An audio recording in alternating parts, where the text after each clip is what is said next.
कार्यक्रम के सह प्रायोजक हैं दयाल पशु आहार, दूध दमदार, आप शानदार। अन्नदाता अन्नदाता नीत तुम्हारा अन्नदाता, पग पग पर है संग तुम्हारे अन्नदाता। लहू किसानों का बन के पसीना सींचता है धरती का सीना, मेहनत का तेरी हक दिलवाने, नई तकनीक नई खोज बताने। पशुधन को गुणवान बनाना, पौध सुरक्षा को सिखलाना, खेती के सब गुर समझाने, भारत का सरताज बनाने, आठों पहर है संग तुम्हारे अन्नदाता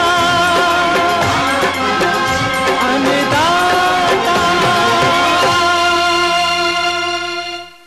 नमस्कार, मैं कात्यायनी चतुर्वेदी आप सभी दर्शकों का अन्नदाता कार्यक्रम में बहुत स्वागत करती हूँ। और हर रोज की तरह हम कार्यक्रम में लेकर आते हैं खेती बाड़ी से जुड़ी हुई बहुत सारी लाभकारी जानकारियां।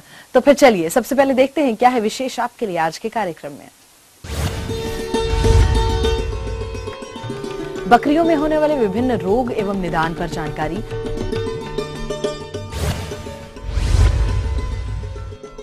अधिक उत्पादन प्राप्त करने हेतु मूली की बुआई विधि पर जानकारी, बरसात के मौसम में लेयर मुर्गियों की देखभाल एवं प्रबंधन,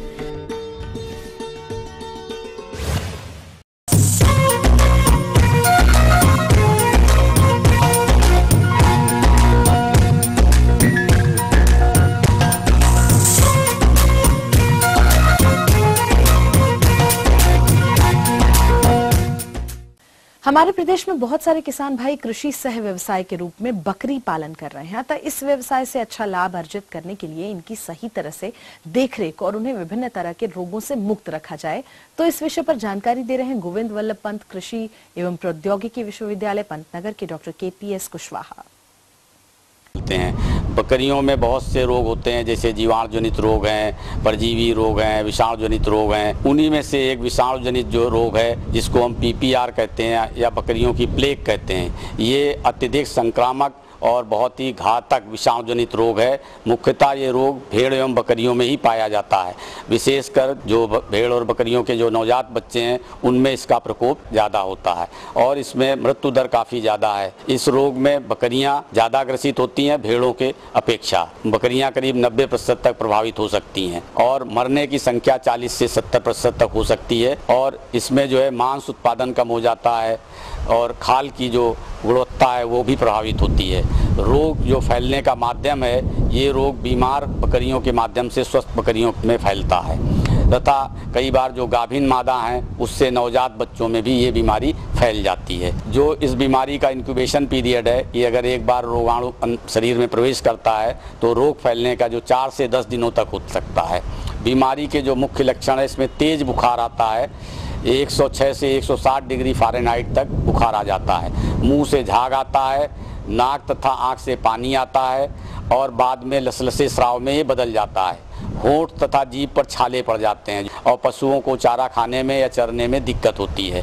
बकरियों को सांस लेने में दिक्कत आती है, सांस आँख में कीचड़ हो जाता है तथा आँखों की पुतलियाँ जो है आपस में सट जाती हैं। बीमारी के 1 सप्ताह के अंदर जो तीव्रता से ग्रसित बकरियाँ हैं उनकी मृत्यु हो जाती है। यदि समय से इलाज नहीं किया गया तो इसमें मृत्यु अवश्य हो जाती है। कभी कभी तेज बुखार में जो गाभिन बकरियां हैं उनमें जो है गर्भपात भी हो जाता है। जो रोग की जांच है उसके लिए हमको रोग के लक्षणों के द्वारा या एलिसा एक जो है विधि है उसके द्वारा करते हैं। एलिसा के लिए हमको प्रयोगशाला में जाना पड़ता है या जहाँ पे अच्छी लैब है वहीं पे करा सकते हैं। रोग से बचाने के लिए साफ सफाई का विशेष ध्यान रखें। जो संक्रमित बकरियां हैं उनसे स्वस्थ बकरियों को अलग रखें, और बाज़ार से जो खरीद करके बकरियां ला रहे हैं उनको लगभग 15 दिनों तक अपने घर की बकरियों से अलग रखें। कई बार क्या होता है, जो बाज़ार से बकरियां लाई जाती हैं वो बीमार होती हैं, और जैसे जो घर की स्वस्थ बकरियां हैं उनको साथ में रखने से उनमें भी बीमारी आ जाती है। बीमार बकरियों का जो चारा पानी है उसकी व्यवस्था अलग रखें। जो बकरियां बीमार हैं उनके रहने और खाने पानी की व्यवस्था अलग रखें, और मृत बकरियां जो हैं उनको गड्ढा खोद करके ज़मीन में दफनाएं। और जैसे ही रोग फैलता है वैसे ही शीघ्र अपने जो पास के पशु चिकित्सा अधिकारी हैं उनसे संपर्क करें। रोग के उपचार के लिए कोई ज़्यादा दवाइयाँ उपलब्ध नहीं है, चूँकि विषाणु जनित रोग है। फिर भी जीवाणु जनित रोगों के लिए जो है द्वितीय संक्रमण ना होने पाए इसके लिए हम एंटीबायोटिक का प्रयोग कर सकते हैं। इसमें इनरोसिन का प्रयोग कर सकते हैं। इसको सुबह शाम इंजेक्शन के माध्यम से लगा सकते हैं। इससे मुँह के छाले जो हैं उनके लिए जो लाल दवा आती है जिसको हम पोटेशियम परमैंगनेट कहते हैं उसके घोल से उसको साफ़ करें, और उसमें सुहागा जो है सुहागा का पाउडर बना लें और 4 भाग शहद मिला लें, और उसको जो जहाँ पर छाले हैं वहाँ पर लगाएं, तो इससे जीभ के छाले ठीक हो जाएंगे। बुखार होने पर पैरासीटामॉल का इस्तेमाल करें, और दस्त होने पर जो है उनको दस्त से बचाने के लिए दवाई देनी चाहिए। अगर उपरोक्त जो है इस तरीके का उपचार करेंगे तो इससे जो है बकरियां शीघ्र ठीक हो जाएंगी। इस बीमारी के बचाव के लिए एक टीका उपलब्ध है। उस टीके को जिन बकरियों की आयु 4 माह की होती है उससे अधिक आयु पे लगाते हैं। ये वर्षा ऋतु से पहले लगाया जाता है, मानसून आने से पहले लगाते हैं। 1 मिलीमीटर सबकुटेनियसली या जो खाल है उसके नीचे लगाते हैं, और इस टीके का असर लगभग 3 वर्ष तक रहता है। जो बकरियां गाभिन हैं या ज़्यादा एडवांस प्रेगनेंसी में है उनको ये टीका नहीं लगाना चाहिए। उनको जब ब्याह जाए उसके बाद ये टीका लगाना चाहिए। अगर PPR का टीका लगाया जा रहा है तो इस रोग के फैलने की संभावना बहुत कम होगी। और यदि किसान भाई बकरी पालन कर रहे हैं तो इस रोग का टीका अवश्य लगवाएं ताकि PPR रोग से या बकरियों के प्लेग से बचा जा सके।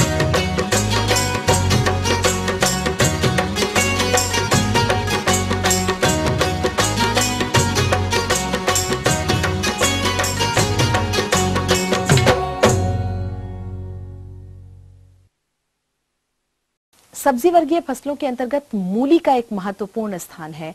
ये समय मूली की बुआई के लिए उपयुक्त है। अतः हमारे जो भी किसान भाई इसकी खेती करना चाहते हैं वो इस फसल से अच्छा उत्पादन प्राप्त करने हेतु किस तरह से इसकी बुआई करें, इस विषय पर जानकारी दे रहे हैं एक विशेषज्ञ डॉक्टर विजय पांडे। किसान भाइयों, मूली का खेती शुरू करने के लिए ये बहुत ही उचित समय है। तो सबसे पहले उन्नत प्रभेद जो है उसके बारे में आपको जानकारी दे दूं। पूसा चेतकी, पूसा देसी, पूसा हिमानी, पूसा रश्मि, जापानी सफ़ेद, जौनपुरी, व्हाइट आइसिकल, पंजाब सफ़ेद, चाइनीज पिंक, हिसार मूली नंबर 1 एवं अर्का निशांत, ये सब उन्नत प्रभेद हैं मूली के, जिससे कि बहुत अच्छी उपज प्राप्त होगी। बुआई का समय, मूली बुआई करने का समय है अगात मूली के लिए सितंबर माह, मध्यम के लिए अक्टूबर से नवंबर तथा गर्मा मूली बोने के लिए जनवरी से फरवरी महीना ही उपयुक्त है। और बरसाती मूली यदि लगाना चाहते हैं तो जुलाई से अगस्त सही समय है। मूली का बीज दर, मूली का बीज दर 4 से 5 किलोग्राम प्रति हेक्टेयर है। मूली लगाने की दूरी, मूली लगाने के लिए 25 गुने 10 सेंटीमीटर की दूरी उपयुक्त एवं वैज्ञानिक ढंग से समुचित मानी जाती है। खाद एवं उर्वरक प्रति हेक्टेयर, मूली लगाने के लिए कंपोस्ट 150 से 200 क्विंटल प्रति हेक्टेयर, नेत्रजन 60 किलोग्राम प्रति हेक्टेयर, स्फूर 40 किलोग्राम प्रति हेक्टेयर एवं पोटास 40 किलोग्राम प्रति हेक्टेयर के दर से खेत में डालें। मूली के अगर ये सब उन्नत प्रभेद जिसका कि मैंने जिक्र किया अगर लगाते हैं तो उपज लगभग 150 से 200 क्विंटल प्रति हेक्टेयर प्राप्त करेंगे। मूली में ज्यादातर बीमारी जो होती है सफेद रस्ट और फल गलन, तो सफेद रस्ट को रोकने के लिए 2 किलोग्राम मैंकोजोब को 800 लीटर पानी में घोल बनाकर प्रति हेक्टेयर की दर से खड़ी फसल पर छिड़काव करना चाहिए। फूल आने के समय कोई छिड़काव नहीं करें। फल गलन, इसके लिए बीज की बुआई से पूर्व 2.5 ग्राम कैप्टन प्रति किलोग्राम बीज की दर से शोधित करना चाहिए। साथ ही फॉर्मल्डिहाइड 160 से 175 मिलीलीटर का 2.5 लीटर पानी में घोल बनाकर प्रति वर्ग मीटर भूमि का शोधन करना चाहिए। इसके अतिरिक्त फसल पर 2 किलोग्राम मैंकोजेब या जिनेब प्रति हेक्टेयर की दर से 800 से 1000 लीटर पानी में घोलकर छिड़काव करते रहना चाहिए, जिससे कि आपका मूली, गाजर, सलगम वगैरह सभी सुरक्षित रहेंगे। तो ये थी कुछ उपयोगी जानकारियां। अब लेते हैं यहाँ पर एक बहुत छोटा सा ब्रेक, जल्द लौटेंगे और कार्यक्रम में आगे है महत्वपूर्ण जानकारियां। बने रहिए हमारे साथ। बरसात के मौसम में लेयर मुर्गियों की देखभाल एवं प्रबंधन।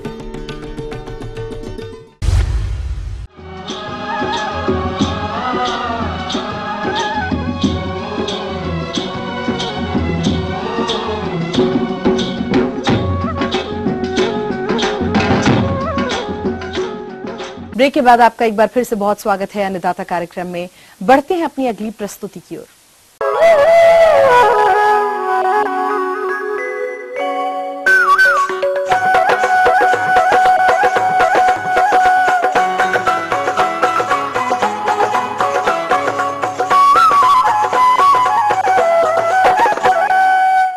हमारे प्रदेश के किसानों का रुझान दिन प्रतिदिन लेयर मुर्गियों के पालन की तरफ बढ़ता जा रहा है। अतः इस व्यवसाय से अच्छा लाभ प्राप्त करने के लिए बरसात के मौसम में कैसे करें इसकी देखभाल और प्रबंधन, इस विषय पर जानकारी दे रहे हैं एक विषय विशेषज्ञ डॉक्टर संजीव कुमार।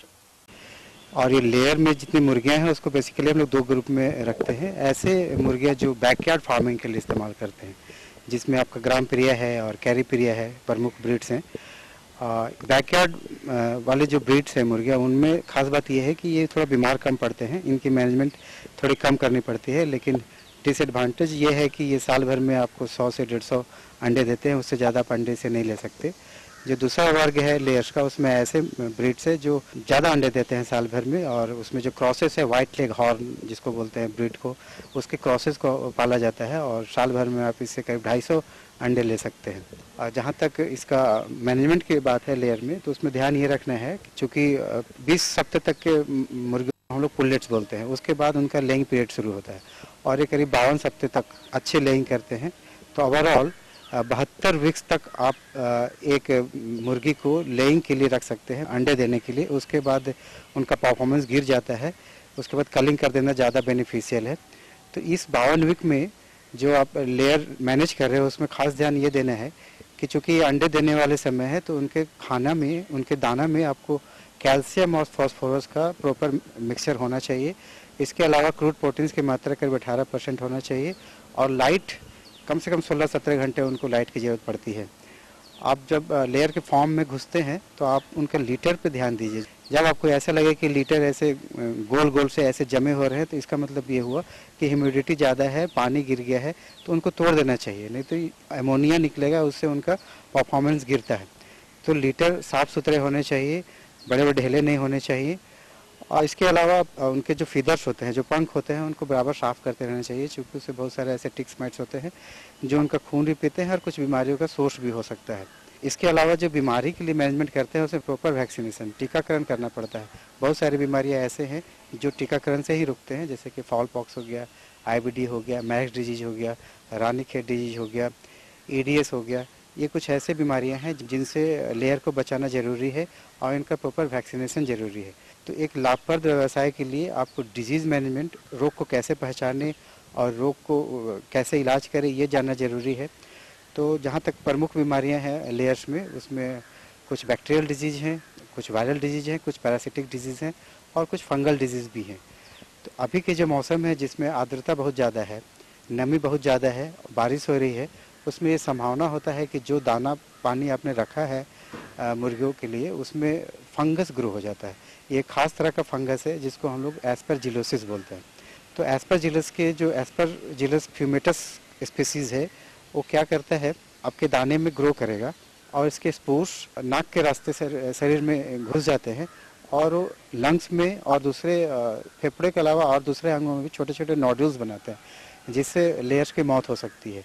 तो इससे बचना है आपको, ये ध्यान देना है कि इस तरह का फंगस ग्रो नहीं हो। अगर फंगस ग्रो हो गया है तो आपको ऐसे दानों को हटा देना चाहिए और अच्छे दाने उनके देना चाहिए। इसके अलावा परजीवी में कॉक्सीडियोसिस बहुत इंपॉर्टेंट है। ये कॉक्सीडियोसिस दाने के रास्ते ही जाते हैं शरीर के अंदर और इंटेस्टाइन में बहुत ज़्यादा ब्लीडिंग करता है, खून निकलता है और उसके जो लीटर्स निकलते हैं, जो मुर्गियाँ जो पास आउट करती हैं स्टूल, उसमें आपको लाल लाल दिखेगा और इसे बहुत तेज़ी से मॉर्टिलिटी होता है। तो इस तरह से कॉक्सीडियोसिस को पहचान कर उसको ट्रीटमेंट करना चाहिए। जहाँ तक वायरल डिजीज़ की बात है, जो विषाणु वाली बीमारियाँ हैं, उसमें जो प्रमुख बीमारियाँ हैं उसमें आपका IBD जिसको गम्बोर डिजीज़ बोलते हैं, रानीखेत डिजीज़ है, आपके पॉक्स हैं, EDS है। ये कुछ प्रमुख बीमारियां हैं जो लेयर्स को अफेक्ट करते हैं। IBD ऐसा बीमारी है जिसको इन्फेक्शियस बर्सल डिजीज़ बोलते हैं। इसमें क्या होता है, एक मुर्गी में अगर IBD हो गया हो तो उसको पहचानने का सबसे अच्छा तरीका ये है, जो उसके थाई मसल्स है, जो जांग के मांसपेशियां हैं, उसको बाहर से ही आप देखेंगे चमड़ी हटाने के बाद, तो आपको ये दिखेगा कि बहुत सारे हैमरेजेस हैं। इसके अलावा जो उसके चेस्ट मसल्स होते हैं उसमें भी हैमरेज दिखता है। और अगर मुर्गी को आपने खोल लिया है, मरे हुए मुर्गी को खोल लिया है, तो उसके अंदर में किडनी में बहुत सारे चेंजेस दिखेंगे, उसका बर्सा बड़ा हो जाता है। तो इस तरह से हम लोग इन्फेक्शियस बर्सल डिजीज का पहचान कर लेते हैं। इससे बचाव के लिए या इस तरह के जितने विषाणु वाली बीमारियां हैं उसमें टीकाकरण सबसे महत्वपूर्ण है। अगर आपने टीकाकरण नहीं कराया है तो फिर इनका इलाज करना करीब करीब असंभव हो जाता है, क्योंकि इसमें मोर्टेलिटी पैटर्न इतना तेज़ी से होता है कि अगले बीमार होने के बाद 7 से 8 दिनों के अंदर आपके बहुत सारे मुर्गियाँ मर चुकी होती है। इसलिए इलाज से ज़्यादा टीकाकरण जरूरी है। रानीखेत डिजीज बहुत नून बीमारी है, सबको पता है। जब इससे अफेक्टेड होगा लेयर, तो लेयर के लेयर पूरी फ्लॉक ही ख़त्म हो जाता है मुर्गियों का। इसलिए रानीखेत के जो वैक्सीन आते हैं, जो लसोटा R2V वैक्सीन है, उसका देना बहुत ज़रूरी है। इसको इवन 1 सप्ते के अंदर आपको देना चाहिए इसका टीका, और 18 सप्ते में भी इसको रिपीट करते हैं। तो रानीखेत डिजीज से बचने के लिए टीकाकरण मस्ट है। अन्नदाता हेल्पलाइन निशुल्क फोन संपर्क सेवा के माध्यम से आपके द्वारा पूछे गए प्रश्नों में से 1 या 2 महत्वपूर्ण प्रश्नों को हम अपने कार्यक्रम में जरूर शामिल करते हैं, और इसी के तहत आज का चयनित प्रश्न और उसका जवाब इस प्रकार है। निःशुल्क अन्नदाता हेल्पलाइन में आज हमने जिस प्रश्न को शामिल किया है उसे पूछा है बिलौंझा मऊ के जक्सन श्रीवास्तव ने। आपने सीडनेट में खेती के लाभ पर जानकारी चाहिए, तो इसके लिए देखिए कार्यक्रम का यह अंश। सीडनेट जो है वह प्लास्टिक का बना हुआ, जैसे हम लोग घर में मच्छरदानी प्रयोग करते हैं, उसी का एक जो है संशोधित और उसका बृहत रूप है। तो इसमें हम लोग क्या करते हैं, मुख्य रूप से जो है वैसे जो है फसल के लिए है जिसको कि कम सूरज की रोशनी जो है चाहिए, जो छाए में उगते हैं, या फिर वैसे फसल जो काफ़ी अधिक जो है तापमान पे उसका ग्रोथ नहीं हो पाता है, उसमें फ्रूटिंग नहीं हो पाता है, तो वैसे फसल को हम लोग सीडनेट के अंतर्गत जो है हम लोग उसकी खेती कर सकते हैं। और इसमें जो है मुख्य रूप से फूल की खेती जो है की जाती है, और फूल की खेती जैसे कि कार्नेशन है, उसके बाद फिर हमारा जरबेरा है, तो ये दोनों यदि खेती करते हैं। इसके अलावा अन्य फसलें भी जो हमारे हैं, जैसे हार्डनिंग हम कर सकते हैं, कहीं से भी कोई पौधे दूसरे जगह से लाते हैं तो उसको हम जो है इसमें रख के हार्डनिंग कर सकते हैं। सब जैसे बिचड़ा है, सब्जी का बिचड़ा है या फूल का बिचड़ा ही है, तो वो सभी हम लोग इसमें तैयार कर सकते हैं। शुरुआती दौर में जब हम बीज से जब हम पौधा तैयार करते हैं, तो बीज से जब पौधा होता है तो उस समय काफ़ी कोमल होता है पौधा, और उसको जो है यदि हम डायरेक्ट सीधे जो है फील्ड में लगाते हैं तो उसके मरने की संभावना जो है अधिक रहती है। लेकिन उसी को यदि हम जो है सीडनेट में कुछ दिन जो है हार्डनिंग कर देते हैं, तो वहाँ पे पौधे जो है जब मजबूत हो जाते हैं और खेत में जब हम उनको लगाते हैं, ट्रांसप्लांटिंग करते हैं, तो उसमें मरने की संभावना बहुत कम रहती है। तो इस प्रकार सीडनेट का प्रयोग करके जो है किसान भाई जो है जो खास करके हॉर्टिकल्चर की खेती करते हैं, जैसे मुख्य रूप से सब्जी, फूल, ये सब की खेती करते हैं, उसके उन किसानों के लिए यह जो है बहुत लाभप्रद है। स्थल चयन में हमको देखना चाहिए कि जो है हम लोग वहाँ पे पानी जो है जल जमाव नहीं हो, और चूँकि पॉली हाउस और इसमें अंतर यह है कि इसकी हाइट कम होती है तो इसके स्ट्रक्चर के गिरने की संभावना कम रहती है, या काफ़ी मजबूत होता है। तो जो भी अपलैंड है और जहाँ पे कि सिंचाई का साधन पास में ही होना चाहिए, क्योंकि मुख्य रूप से जो है सिंचाई का साधन खेत से काफ़ी दूर है। किसान भाई जो है दूसरे प्लॉट से जो है लाते हैं, तो हमको ऐसा स्थल का चयन करना चाहिए जहाँ पे कि सिंचाई का साधन एकदम सेडनेट के नज़दीक हो और अपलैंड हो, पानी का जमाव वहाँ नहीं होना चाहिए। और शेप की बात है तो यह जो है रेक्टेंगुलर शेप में भी होता है, कहीं कहीं डोम शेप में भी बनाया जाता है। तो जो है लेकिन अभी वर्तमान में जो सेडनेट बनाया जा रहा है यह मेन रूप से जो है रेक्टेंगुलर सेट है, जबकि पॉली हाउस जो है वो डोम शेप में ज़्यादा बन रहे हैं। जाड़े के मौसम में इसमें जो है हम लोग खेती, चूँकि हर पौधे जीवित प्राणी है, सभी को सनलाइट की जो है ज़रूरत पड़ती है, इसीलिए इसमें जाड़े में खेती करना जो है कठिन है। उसमें फिर हम लोगों को सेडनेट भी अलग अलग जो है तरह के होते हैं, जैसे 75% का सेडनेट है, 50% का सेडनेट है। तो उसमें यदि हम देखेंगे कि जब हम गर्मी के सीज़न में प्रयोग करते हैं तो उस समय सेडनेट जो है हम ऐसे सेडनेट का चुनाव करें जिसमें कि हमारा लाइट जो है की इंटेंसिटी को बहुत हद तक कम किया जा सके। जैसे 75% का यदि करेंगे तो 25% जो है लाइट को आने देगा, 75% रोक देगा। तो उसी तरह 50% है तो 50% लाइट को रोकेगा, 50% जो है आने देगा।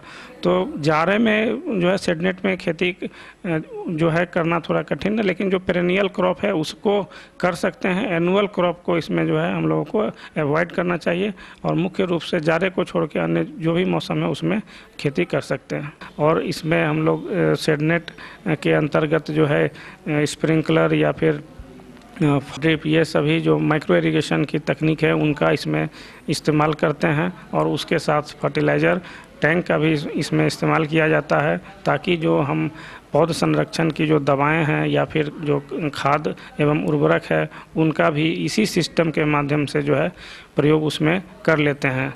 और चूँकि सेडनेट जो है हमारा चारों तरफ से जो है बंद रहता है, तो इसमें कीड़े वैसे तो आते हैं, लेकिन फिर भी जो अब खुली खेत में जब खेती करें और सेडनेट की में खेती करें तो इसमें अंतर आ जाता है। इसमें हम लोग उसको काफ़ी हद तक नियंत्रण कर सकते हैं दवा का छिड़काव करके। और जब इसमें सेडनेट में खेती करें तो सेडनेट में खेती करने के पहले मुख्य रूप से हमको सॉइल ट्रीटमेंट कराना जो है ज़रूरी रहता है, क्योंकि बहुत सारे ऑर्गेनिज्म हैं जो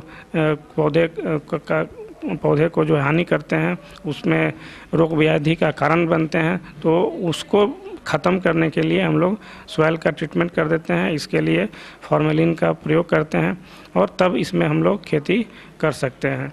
तो सेडनेट अभी और जो है वैसे नर्सरी के लिए भी काफ़ी अच्छा है। जो हमारे नर्सरी चलाने वाले किसान हैं वो भी जो है इसका प्रयोग कर सकते हैं। पौधा जब किसानों को देते हैं तो मिट्टी से उखाड़ के वो सामान्यतः पौधे की छांव में रखते हैं, तो वहाँ पे यदि सेडनेट में रख के किसानों को देंगे तो पौधे की मृत्यु दर घटेगी और उनका जो है पूरे जो भी किसान पौधा उनका ले जाएंगे उनका नर्सरी का जो है एक अलग इमेज बनेगा किसानों के बीच और उनको अच्छा जो है इसका फ़ायदा मिलेगा। इस प्रकार सेडनेट में खेती करके और पौधे की हार्डनिंग करके जो है किसान लाभान्वित हो सकते हैं। इसी कड़ी में जिस दूसरे प्रश्न को शामिल किया गया है उसे पूछा है झांसी के तनवीर ने। आपने अदरक की फसल में प्रबंधन कार्यों पर जानकारी चाहिए तो इसके लिए देखिए कार्यक्रम का यह अंश। आजकल अदरक की फसल लगी हुई है किसानों के यहाँ और अदरक का बुआई का समय अप्रैल से जून के मध्य होता है, तो लगभग सभी किसानों ने अदरक की फसल अपनी लगा दी है।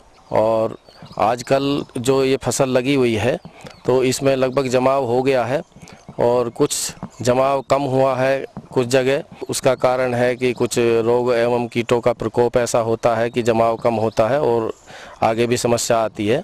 अदरक की फसल में कई प्रकार के रोग लगते हैं, जैसे इसमें एक तो रोग लगता है पर्णचित्ती रोग। पर्णचित्ती रोग टेफ्राइना नामक फफूंदी से लगता है और इस रोग के लगने पर अदरक की पत्तियों पर छोटे छोटे धब्बे बन जाते हैं। कुछ लालिमा लिए हुए ये धब्बे होते हैं और बाद में ये धब्बे भूरे रंग के बन जाते हैं, फिर आकार में बढ़ने लगते हैं और पत्तियां सब पीली पड़ जाती हैं। तो इससे रोकथाम के लिए किसानों को चाहिए कि इसमें मैंकोजेब 2.5 ग्राम प्रति लीटर का घोल बनाकर जैसे ही रोग की शुरुआत हो तभी छिड़काव करें और 15 दिन के अंतराल पर दूसरा छिड़काव पुनः करें। दूसरा एक इसमें पर्ण धब्बा रोग लगता है। तो पर्ण धब्बा रोग भी कवक से ही होता है, फफूंदी से होता है। कोलेटोट्राइकम नामक फफूंदी होती है और पर्ण धब्बा में भी कुछ छोटे छोटे धब्बे बन जाते हैं और शुरू में ये 3-4 सेंटीमीटर लंबे होते हैं और चौड़ाई कम होती है। अंदर का इनका रंग सलेटी रंग का होता है और बाहर से किनारे भूरे रंग के होते हैं। धीरे धीरे ये धब्बे आकार में बढ़ते जाते हैं और इससे पत्तियां धीरे धीरे सूख जाती हैं और सूखने के बाद में पौधा कमज़ोर पड़ जाता है और उपज में भारी कमी आ जाती है। तो इसकी रोकथाम के लिए कार्बनडाजिम 0.1% का घोल बनाकर छिड़काव करें अथवा कॉपर ऑक्सीक्लोराइड 30 ग्राम प्रति 10 लीटर पानी में घोल बनाकर इसका छिड़काव कर सकते हैं। तीसरे इसमें एक जो सबसे मुख्य रोग है अदरक का, वो प्रकंद गलन का रोग है। प्रकंद गलन के रोग में इसमें प्रकंद जो है गलने लग जाते हैं। तो इसके लिए ज़रूरी होता है कि हमें मैंकोजेब का 0.25% का घोल बनाकर प्रकंदों को उसमें डुबाना चाहिए और 1 घंटा डुबाने के बाद छाया में सुखाने के उपरांत तभी बुआई करनी चाहिए। लेकिन ये है कि जिन किसानों ने बीजोपचार नहीं किया है, अगर प्रकंद गलन का रोग अब आ रहा है तो उसके कारण से ऐसा होता है कि प्रकंद से लेकर ऊपर तक उसमें जो जोड़ होता है, जोड़ पर वो गलन दिखाई देता है और धीरे धीरे पूरा प्रकंद गलने लग जाता है। प्रकंद गलने के उपरांत वो थोड़ा नरम हो जाता है और पौधे सूखने लग जाते हैं। तो इस रोग की रोकथाम के लिए जो पौधे प्रकंद गलन रोग से ग्रसित हो गए हैं उनको उखाड़ दें और बाकी में कॉपर ऑक्सीक्लोराइड 30 ग्राम प्रति 10 लीटर का घोल बनाकर इसकी ड्रेंचिंग करें तो तभी इसकी थोड़ी रोकथाम होगी। एक इसमें बैक्टीरिया से भी बीमारी आती है, बैक्टीरियल विल्ट। तो बैक्टीरियल विल्ट में भी जो राल्स्टोनिया नामक बैक्टीरिया होता है उससे ये बीमारी आ जाती है और उसमें पत्तियों पर लंबी लंबी धारियाँ बनने लग जाती हैं और धारियाँ आकार में बढ़ने लग जाती हैं, पत्तियाँ धीरे धीरे पीली पड़ने लग जाती हैं। तो उससे उपज में भारी कमी आ जाती है।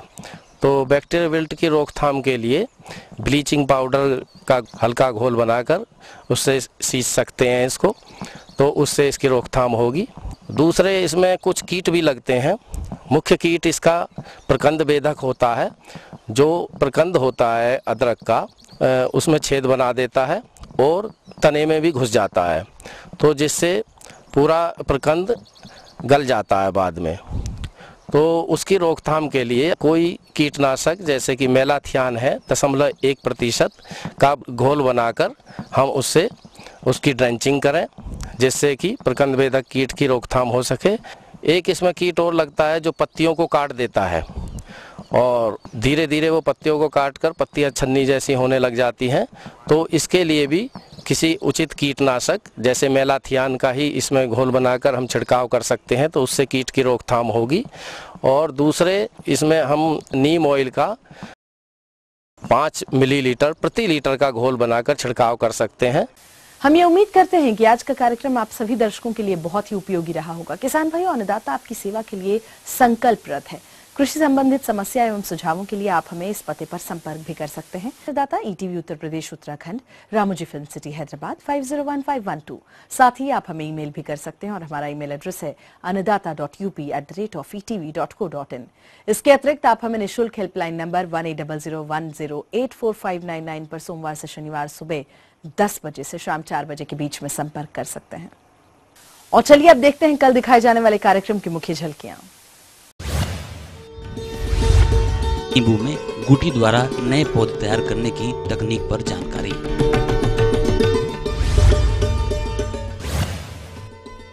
दुधारू पशुओं के लिए सस्ता एवं संतुलित आहार कैसे बनाएं? फिलहाल अन्नदाता की पूरी टीम को दीजिए इजाजत। कल फिर इसी समय आपसे होगी मुलाकात कृषि संबंधित कुछ और रोचक जानकारियों के साथ। तब तक के लिए नमस्कार।